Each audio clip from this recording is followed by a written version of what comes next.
The diamond caught the light like a tiny star fallen to earth. Marcus. Hayes had been a security guard at Buckingham Palace for 11 years. He'd walked these corridors thousands of times, his eyes trained to notice anything out of place. A thread on the carpet, a scuff on the wall. Anything that didn't belong, but he'd never seen anything like this. It was 6:47 in the morning. The palace was still quiet, wrapped in that heavy silence that comes before the day truly begins. Marcus was doing his routine sweep of the private quarters, his footsteps muffled by the thick burgundy carpet.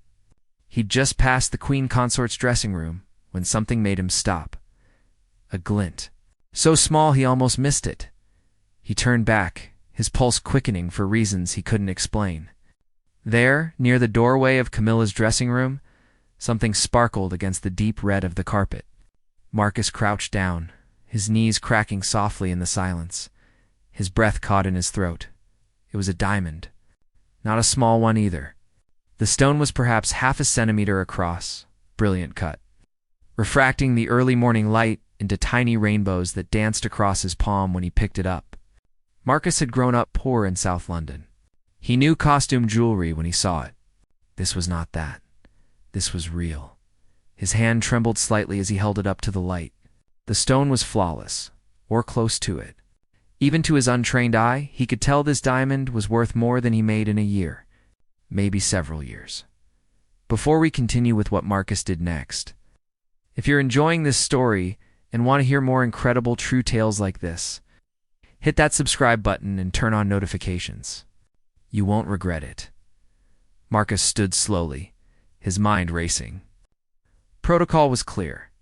Any item found in the palace, especially in the royal apartments, had to be reported immediately. But something made him hesitate.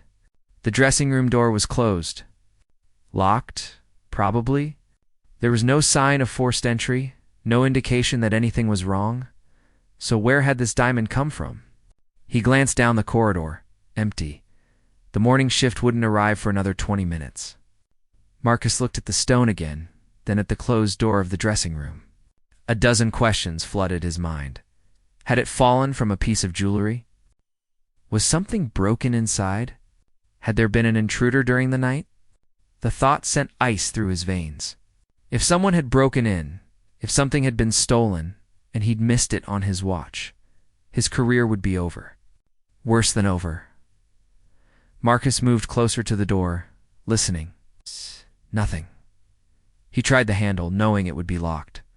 He pressed his ear against the dark wood, holding his breath. Silence. Complete silence. He stepped back, the diamond heavy in his palm despite weighing almost nothing. The carpet where he'd found it showed no signs of disturbance. No footprints. No marks. It was as if the diamond had simply appeared there. It's dropped from nowhere. But diamonds don't just appear. Someone had been here. Recently enough that the cleaning staff hadn't swept through yet. Someone had walked past this spot, and a diamond had fallen from. What? A pocket? A piece of jewelry? A small bag? Marcus pulled out his radio, his thumb hovering over the call button. One click, and he'd report this to his supervisor. It was the right thing to do. The only thing to do. But something stopped him. What if the diamond belonged to someone in the royal household who didn't want questions asked? What if reporting it caused embarrassment, or worse? These weren't normal people he was dealing with. These were royals, with secrets and protocols he couldn't begin to understand. Or what if something darker had happened? Marcus looked at the diamond again, and in its facets, he saw his career, his pension, his entire life balanced on a knife's edge. He needed to know. Where it came from, before he made his next move, he needed to know. What he was really dealing with here, Marcus slipped the diamond into his pocket and continued his rounds. But his mind was spinning. He walked through the corridors on autopilot, checking doors and windows with trembling hands. Every few seconds he touched his pocket, making sure the stone was still there. It felt like it was burning through the fabric, as if everyone could see it, as if alarms would start blaring at any moment. By 7:15, the palace was beginning to wake up. Staff appeared in the hallways, moving with quiet efficiency. Marcus nodded at familiar faces, his expression carefully neutral. Inside, his thoughts were screaming. He needed information. He needed to understand what he'd found before he reported it. During his break, Marcus found himself in the staff lounge, nursing a cup of tea he didn't taste. His colleague, Sarah Chen, sat down across from him. She'd worked in the palace for 15 years, most of that time in housekeeping for the royal apartments. If anyone would know about jewelry, about what pieces the queen consort owned, it would be Sarah. "You look terrible," Sarah said, stirring sugar into her coffee. "Rough night?" Marcus forced a smile. "Couldn't sleep." "Sarah, can I ask you something?" "Sure," he chose his words carefully. "The queen consort's jewelry. Does she keep much of it in her dressing room, or is most of it in the vault?" Sarah raised an eyebrow. "That's a random question." "Why?" "Just curious." "I was thinking about security protocols." She studied him for a moment, then shrugged. "Some pieces stay in her private rooms. Nothing too valuable, usually. The major crown jewels and historical pieces are all locked up tight. But she has personal items, modern pieces." "Why are you really asking, Marcus?" He could feel sweat forming on his back. "No reason?" "Just wondering." Sarah didn't look convinced, but she let it go. "Well, if you're suddenly interested in royal jewelry, there's a big event tonight. State dinner. She'll be wearing some impressive pieces, I'm sure. The staff's been preparing all week." Marcus's blood ran cold. Tonight, if a diamond had fallen from a piece of jewelry that Camilla was supposed to wear tonight, and it was discovered missing. He drained his tea and stood abruptly. "I should get back to my rounds." "Marcus," Sarah's voice stopped him. "If something's wrong, you need to report it. Whatever it is." He met her eyes and saw concern there. "Real concern?" "I know," he said quietly. "I will." But first, he needed to see inside that dressing room. The problem was access. Guards didn't have keys to the royal private chambers. Those were held by senior household staff and the royals themselves. Marcus couldn't just walk in, not without raising immediate suspicion, unless something was wrong. Unless there was a security concern, the idea formed slowly, dangerously. If he reported a possible security breach, he'd have justification to check the room. He could say he'd seen something suspicious, a shadow, a sound. They'd have to investigate. He could look at the jewelry, see if anything was obviously missing a stone. But if he was wrong, if this turned into a false alarm, there would be questions. Reviews, his record was spotless. But crying wolf in Buckingham Palace was career suicide. Marcus spent the rest of his shift in agony. The diamond like a lead weight in his pocket. Every time someone looked at him, he was sure they knew. Sure, they could see his guilt written across his face. At 2:30 p.m., he was walking past the Queen Consort's chambers again when he heard voices inside. His heart jumped. Someone was in there. He slowed his pace, listening without being obvious. Can't find it anywhere. A woman's voice, strained with panic. "I've looked 3 times. It has to be here." Another voice, male, calm but tense. "When did you last see it?" "Yesterday afternoon." "I'm certain it was secure. I checked it myself." Marcus felt the floor tilt beneath him. They were looking for something. Something missing. The diamond suddenly felt like a grenade in his pocket. Seconds from exploding, he should knock. He should go in right now, hand over the stone, explain where he found it. They'd be grateful, relieved. This would all be over, but something held him frozen in place. "If it's gone," the male voice said, "we have a serious problem. That piece is expected tonight. Everyone will notice, I know that." The woman's voice cracked with stress. "Do you think I don't know that?" Marcus forced himself to keep walking, his legs mechanical. As he rounded the corner, out of sight of the door, he leaned against the wall.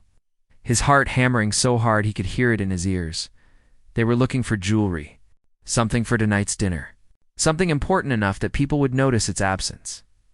He pulled the diamond from his pocket and stared at it. This tiny stone had fallen from something significant, something that mattered, and now Marcus Hayes, a security guard who'd never broken a rule in his life, was standing in a corridor of Buckingham Palace, holding what might be evidence of a theft or something worse. He needed to make a decision. right now, before this spiral went any further. But as he stood there, diamond in palm, he realized something that made his blood run cold. What if the person who'd lost this stone wasn't supposed to have it in the first place? The thought sent Marcus's mind reeling in a new direction. What if this wasn't about a lost stone at all? What if someone had been stealing from the royal collection, and this diamond was evidence of a crime? He thought about the news stories that occasionally surfaced. Palace staff dismissed for theft. Security breaches. The scandals that were kept quiet, swept under the carpet to protect the institution. If he walked into his supervisor's office right now with this diamond, would he be helping solve a crime, or would he be stepping into something that would destroy him? Marcus pocketed the stone again and headed to the security office. He needed to check the overnight logs, see if anything unusual had been reported. Any late-night movements in the royal apartments, any alarm triggers. Anything at all that might explain how this diamond ended up on the floor. The security office was quiet when he arrived. Just 2 other guards monitoring the camera feeds. Marcus logged into the system, pulling up the overnight reports from his sector. He scrolled through entries, his eyes scanning for anything relevant. Nothing. The night had been completely routine. No incidents, no irregularities. Every door check logged and verified, which meant that whoever had lost this diamond had been authorized to be there. Someone who belonged, looking for something specific. Marcus jumped. His supervisor, James Bartlett, stood behind him, coffee in hand. The man was in his 60s, weathered and sharp-eyed. He'd been palace security for 30 years and had seen everything. "Just double-checking my logs," Marcus said, keeping his voice steady. "Making sure I didn't miss anything on my rounds." Bartlett studied him with those penetrating eyes. "You've been acting strange all day, Hayes. The other guards have noticed." "I've noticed. Is there something you need to tell me?" This was it. The moment. Marcus could feel the diamond in his pocket, heavy as a stone around a drowning man's neck. He opened his mouth to confess everything. But instead he heard himself say, "I'm fine, sir. Just tired. Didn't sleep well." Bartlett didn't look convinced. "If there's a security issue, I need to know about it immediately. Not when it's convenient. Not when you've had time to think about it immediately. Are we clear?" "Crystal clear, sir." "Good." Bartlett sipped his coffee, still watching Marcus. "There's a lot of activity tonight with the state dinner. High-profile guests, multiple security layers, the Queen Consort wearing significant pieces from the collection. I need every guard sharp and focused. Can I count on you?" Marcus nodded. "Absolutely." After Bartlett left, Marcus sat frozen at the computer terminal. The Queen Consort wearing significant pieces from the collection? If one of those pieces was missing a diamond, it would be discovered tonight. In front of guests? In front of cameras. The scandal would be enormous, and Marcus would be right at the center of it, holding the evidence. He needed help. He needed someone he could trust, someone who understood the palace politics better than he did. His mind went immediately to his friend David, who worked in the household administrative offices. David had been there for 20 years. He knew everyone understood how things really worked behind the formal protocols. Marcus found David in his small office, buried in paperwork for the evening's dinner. He looked up when Marcus appeared in the doorway, and his expression immediately shifted to concern. "Marcus, what's wrong? You look like you've seen a ghost." Marcus closed the door behind him and pulled out the diamond, placing it on David's desk. The stone sat there between them, catching the fluorescent light. David's eyes widened. "Where did you get that?" "I found it this morning." Outside the Queen Consort's dressing room, the words tumbled out in a rush. "I heard people inside earlier, talking about something missing, something they need for tonight." "David, I don't know what to do. If I report it now, I look suspicious for waiting so long. If I don't report it, and something happens tonight?" David picked up the diamond carefully, examining it with practiced eyes. He was silent for a long moment. When he finally spoke, his voice was quiet and serious. "Marcus, this is bad. This is really bad. I know. That's why I came to you." David set the stone down, his hand shaking slightly. You don't understand. I know this diamond. Marcus felt his stomach drop. What? I've seen this piece. It's from a brooch, a very specific brooch. It belonged to Queen Elizabeth II. It was passed to the Queen Consort after the funeral. It's historically significant, Marcus. Irreplaceable. The room seemed to tilt. Marcus gripped the edge of the desk. How do you know? I was there when the inventory was transferred. I processed some of the paperwork. That brooch has 5 diamonds in a specific cut and size. This matches, I'm almost certain. David looked up at Marcus, his face pale.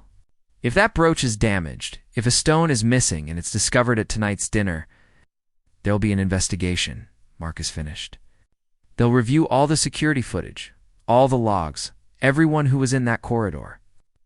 And they'll see you, David said quietly.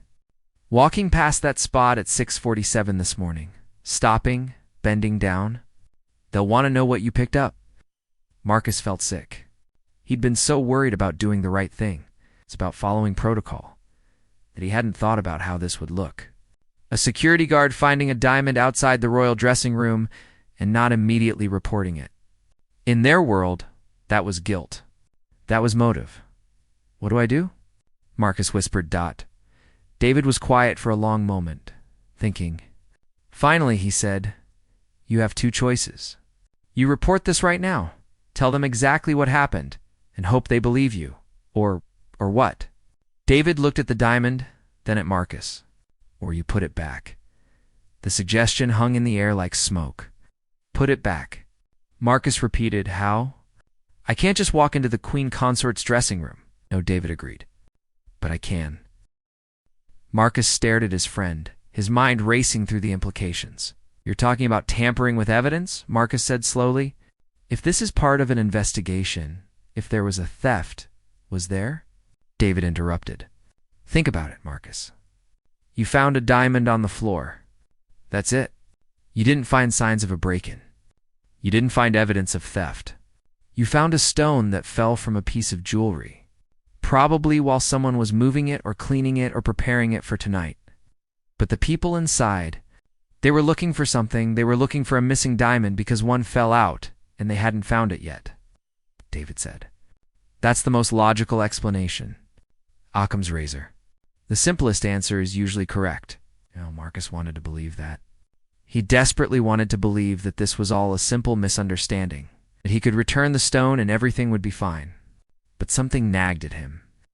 If it's that simple, why were they so panicked? Marcus asked. The woman sounded terrified. David sighed, leaning back in his chair. Because it's the Queen Consort's jewelry.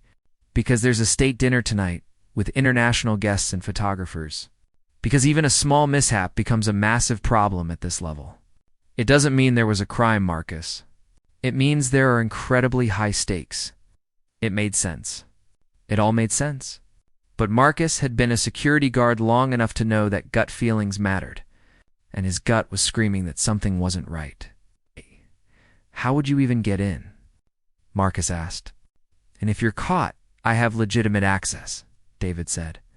I'm coordinating details for tonight's event. I can say I'm doing a final check on the arrangements, making sure everything is in order for the Queen Consort. It's not unusual. I've done it before. You just leave the diamond somewhere. I'd place it near the jewelry case. Somewhere obvious enough that they'd find it and assume it fell there during preparation. They'd be relieved, repair the brooch, and everyone moves on. Problem solved. Marcus picked up the diamond, feeling its weight in his palm. Such a small thing to carry so much consequence. I don't know, David. This feels wrong. What feels wrong is destroying your career over finding something on the floor and hesitating for a few hours before reporting it. Look, I understand your hesitation. You're thinking about duty and protocol. But sometimes protocol doesn't account for human error. Sometimes the right thing to do is fix a problem quietly before it becomes a catastrophe. They sat in silence for a moment. Marcus could hear his own heartbeat, could feel sweat on his palms despite the cool air conditioning. If you won't let me return it, David continued, then you need to report it right now. Go to Bartlett. Tell him everything. Take your chances that they believe you were just following protocol in a slightly delayed manner. Marcus thought about Bartlett's sharp eyes, his questions, his suspicion. He thought about the investigation that would follow, the scrutiny. Even if they believed he wasn't involved in any theft, there would be questions about his judgment, his decision-making. Trust, once questioned in this environment, was never fully restored. There's a third option, Marcus said quietly. David raised an eyebrow. Which is, I return it myself. Marcus, you can't, not now. Tonight, during the dinner, when everyone's attention is on the event. The security protocols shift during state dinners. Certain areas have reduced staff because everyone's focused on the high-profile spaces. I know the patterns. I know the gaps. David shook his head. That's even riskier. If you're caught in the Queen Consort's private chambers during a state dinner without authorization, I won't be caught. Marcus surprised himself with the certainty in his voice. I know every camera angle, every guard rotation. I've been doing this for 11 years, David. I can move through this palace like a ghost. Why take that risk? Why not just let me handle it? Marcus looked at his friend and realized the truth. Because if something goes wrong, I don't want you implicated. This is my mistake. I should have reported it immediately this morning. If there are consequences, they should be mine alone. David studied him for a long moment, then nodded slowly. You're a better man than most, Marcus Hayes. All right. But if you're doing this, you need to be smart about it. The dinner starts at 8. The Queen Consort will be downstairs from 7:45 onward. That gives you a window, but not a large one. How long does the pre-dinner reception usually last? About an hour. Then they move to the dining room. You'd have maybe 90 minutes where she's guaranteed to be occupied. Marcus nodded, his mind already mapping the route, timing the movements. I'll need to know exactly where the jewelry case is, how it's secured. It's a locked cabinet on the east wall of her dressing room. But Marcus, if it's locked, then I'll leave the diamond in a visible place, somewhere it would naturally have fallen. Near the door, maybe, or by her dressing table. Somewhere they'd believe it rolled during the chaos of preparation. David pulled out a notepad and sketched a quick layout of the room from memory. The dressing table is here, near the window. The jewelry cabinet is here. There's a vanity mirror on this wall. If you're going to do this, place it near the dressing table. That's where they'd be working with the brooch. Marcus studied the sketch, committing it to memory. Then he looked at his watch. 3:15 p.m. Less than 5 hours until the dinner began. David said quietly, Are you absolutely sure about this? Once you start, there's no going back. Marcus thought about his 11 years of service, his spotless record, his pride in his work. And he thought about how quickly all of that could evaporate because of one small mistake in judgment. I'm sure, he said, though his hand trembled as he pocketed the diamond again. But as he left David's office, walking back through the corridors toward his station, Marcus couldn't shake the feeling that he was making a terrible mistake, that he was walking into something far more dangerous than a simple lost stone. The palace around him suddenly felt different, larger, full of shadows and secrets he'd never noticed before. And somewhere in those shadows, Marcus was certain someone was watching.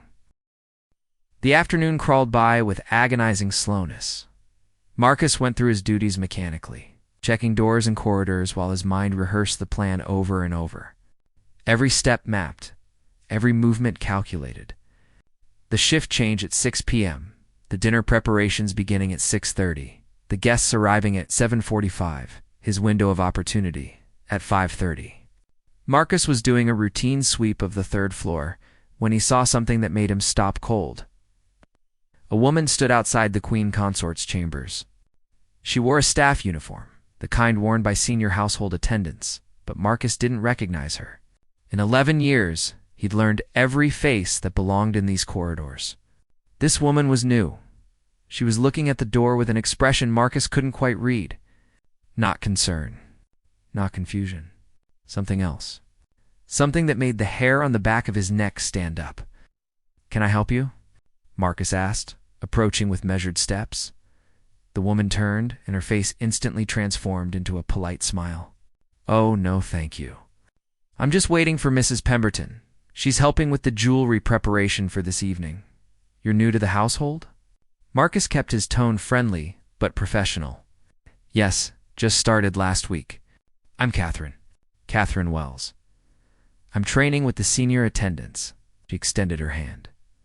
Marcus shook it, his security instincts firing. Marcus Hayes, security detail for this wing. I don't think I've seen your clearance badge. Catherine's smile didn't waver, but something flickered in her eyes. Oh, it's right here. She pulled a badge from her pocket, and it looked legitimate. The right colors, the right format, but something about the hologram seemed off. Not wrong exactly, but not quite right either. Welcome to the household, Marcus said. Making a mental note to verify her credentials with HR, Mrs. Pemberton should be finished soon. Thank you. Catherine turned back to the door. Dismissing him, Marcus continued his rounds, but his mind was racing. A new attendant. Starting last week. Working with jewelry preparation. The timing was too convenient. Or was he being paranoid? Was the stress of carrying this diamond making him see threats where none existed? He pulled out his radio and called the administrative office. This is Hayes in the West Wing. Can you confirm credentials for a new staff member, Catherine Wells? She says she started last week. Response came back 2 minutes later. Confirmed. Catherine Wells, senior attendant in training. Hired through the standard vetting process. All clearances approved. Marcus thanked them and signed off, feeling slightly foolish. The woman was legitimate. He was jumping at shadows, but the feeling of unease wouldn't leave him. At 6:45 p.m., Marcus was in position. The dinner preparations were in full swing downstairs. He'd watched the Queen Consort leave her chambers at 7:15, resplendent in formal attire and jewelry. The brooch she wore was magnificent, even from a distance. He couldn't tell if it was missing a stone. The piece was too complex. It's covered in diamonds, to notice one absence without close inspection. Now, standing in the corridor, Marcus checked his watch. 7:47 p.m. The pre-dinner reception had begun. The corridor was empty, exactly as he'd predicted. Most staff were either downstairs supporting the event or in the staff areas. Watching the preparations, he moved toward the Queen Consort's chambers, his heart hammering against his ribs. The diamond felt like it was burning in his pocket. He reached the door and tried the handle, knowing it would be locked. It was. But palace locks weren't impenetrable if you knew what you were doing. Marcus had taken security training that included understanding the lock mechanisms, ostensibly to help in emergency situations. He'd never imagined he'd use that knowledge like this. The lock clicked open after 30 seconds of careful work. Marcus's hands were shaking so badly he almost dropped his tools. He glanced down the corridor one more time. Still empty. Then he slipped inside and closed the door behind him. The dressing room was elegant and precisely organized. Evening light filtered through the tall windows, casting long shadows across the furniture. Marcus stood frozen for a moment, suddenly aware of how badly he was violating protocol. He was inside the Queen Consort's private chambers without authorization.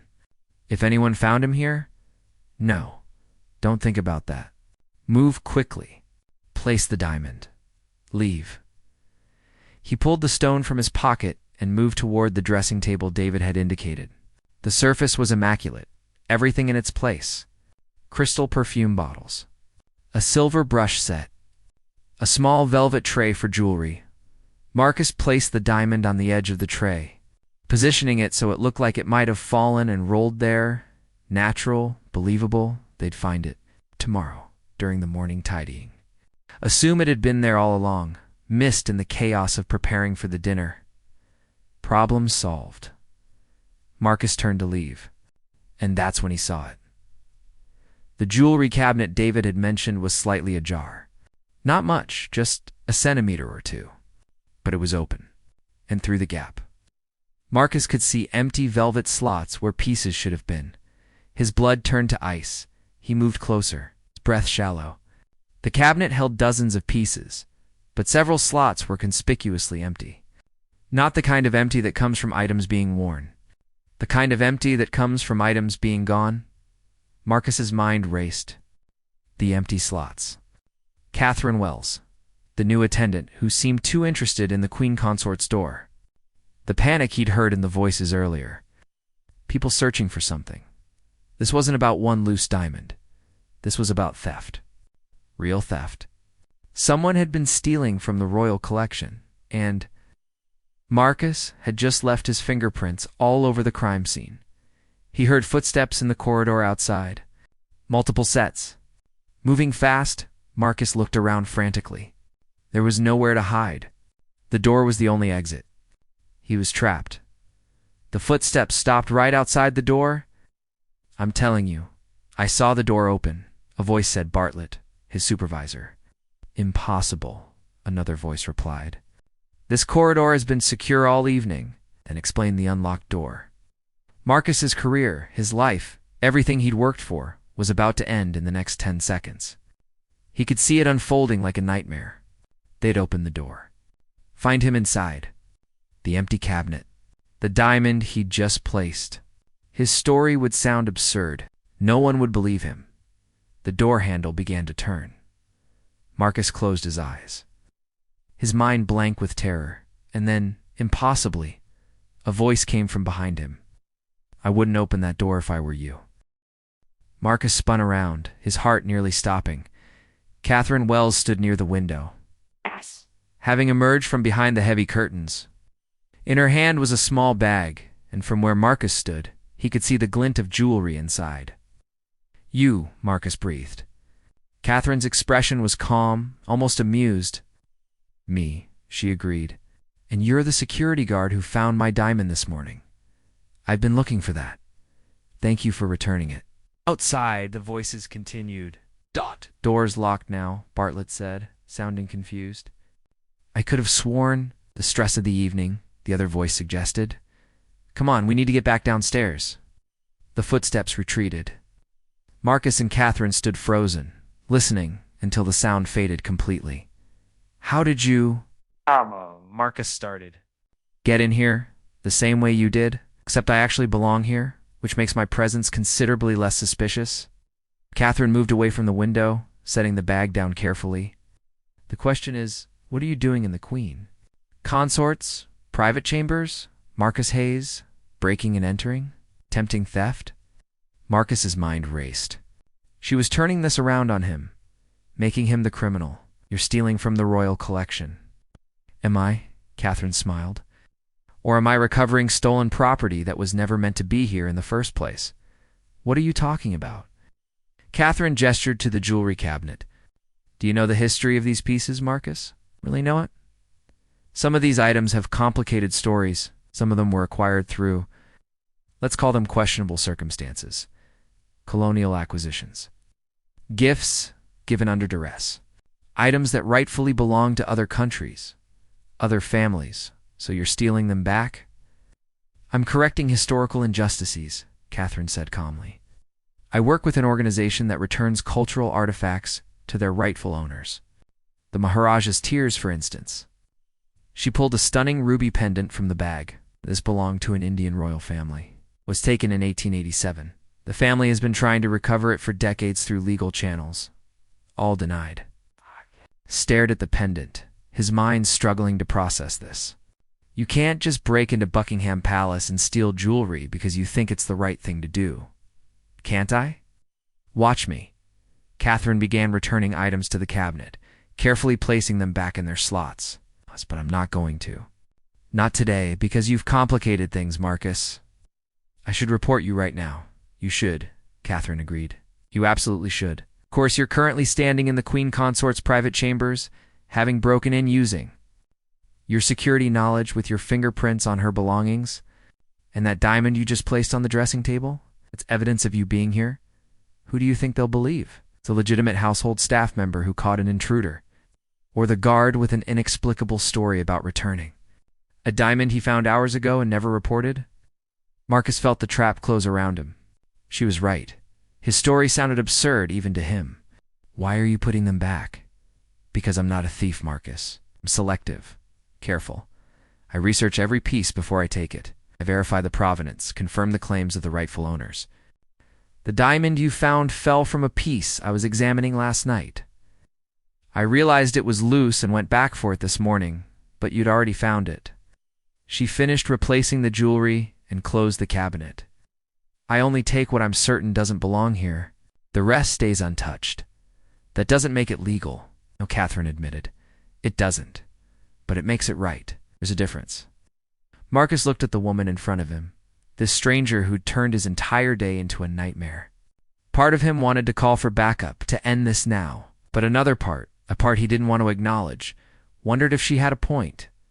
"What happens now?" Marcus asked quietly. Catherine studied him. "That depends on you. You can report me. Attempt to explain your presence here, your possession of that diamond, your breaking and entering. We both know how that ends for you, or you walk away. Forget you saw me. Forget all of this. I finish my work and disappear, and you never see me again. You go back to your life, your career, your spotless record. And you just get away with it? I get away with returning stolen property to families that have been fighting for generations to recover it," Catherine corrected. "But yes, I suppose from a legal standpoint, I get away with it." Marcus moved to the window, looking out at the palace grounds below. Lights twinkled in the darkness. Somewhere below, the state dinner continued. Oblivious to the drama unfolding in this room, he thought about his 11 years of service, about duty and honor and doing the right thing, about the fact that maybe, sometimes, the legal thing and the right thing weren't the same. "If I let you go," Marcus said slowly, "if I walk away from this, I need to know you're telling the truth. You're only taking pieces that were genuinely stolen, not just helping yourself to royal jewelry." Catherine pulled out her phone and showed him a detailed document. Research on the ruby pendant. Historical records. Letters from the Indian royal family. Legal petitions denied. It was extensive, meticulous, compelling. "I have documentation like this for every piece I take," Catherine said. "I'm not a thief, Marcus. I'm a restorer of justice." "I know that sounds grandiose, but it's true." Marcus looked at the document, then at Catherine, then at the diamond still sitting on the dressing table. His diamond, the stone that had started this entire impossible day. "Take your diamond," Marcus said finally, "and go. I never saw you." Catherine's expression softened with what might have been respect. "Thank you. Don't thank me. And don't ever come back here. If I catch you again, I won't hesitate. Understood?" Catherine picked up the diamond, slipping it into her pocket. Then she moved to the door, listening, clear. She opened the door and paused, looking back. "You're a good man, Marcus Hayes. Better than this place deserves." And she was gone, disappearing into the corridor like she'd never been there. Marcus stood alone in the queen consort's dressing room, surrounded by jewelry and secrets and choices he'd never imagined having to make. After a long moment, he used a tissue to carefully wipe down everything he'd touched. Of the room, locked the door behind him, and returned to his post. The state dinner ended at 10:30. The queen consort retired to her chambers at 11:15. Marcus watched her go, saw the magnificent brooch on her gown, complete with all its diamonds. Catherine must have prepared it before returning the pieces. No alarm was raised, no theft reported. The evening ended as smoothly as it had begun. David found Marcus at midnight at the end of his shift. "Well, it's done," Marcus said. "Problem solved." And the diamond turned to where it belonged. Marcus pulled on his coat, ready to go home.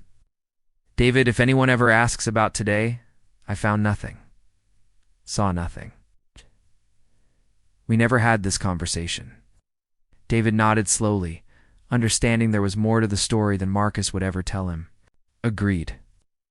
Marcus walked out of Buckingham Palace that night, a different man than he'd been that morning. He'd broken rules he'd never thought he'd break, made choices he'd never imagined making. And somewhere out there, a woman named Catherine Wells was returning stolen jewels to families that had been waiting generations for justice. Was she a criminal? Technically, yes. Was she wrong? Marcus honestly didn't know anymore. What he did know was that the world was more complicated than he'd ever given it credit for. That sometimes doing the right thing meant breaking the rules, and that a single diamond found on a carpet could change everything you thought you knew about duty. honor, and justice. Marcus never saw Catherine Wells again. 6 months later, there was a small news story about an Indian royal family recovering a ruby pendant that had been missing for over a century. They claimed it had been anonymously returned by someone they called a guardian angel. Marcus read the story in his small apartment, smiled quietly to himself, and never spoke of it again. Some secrets, he'd learned, were worth keeping, and some diamonds were worth letting go.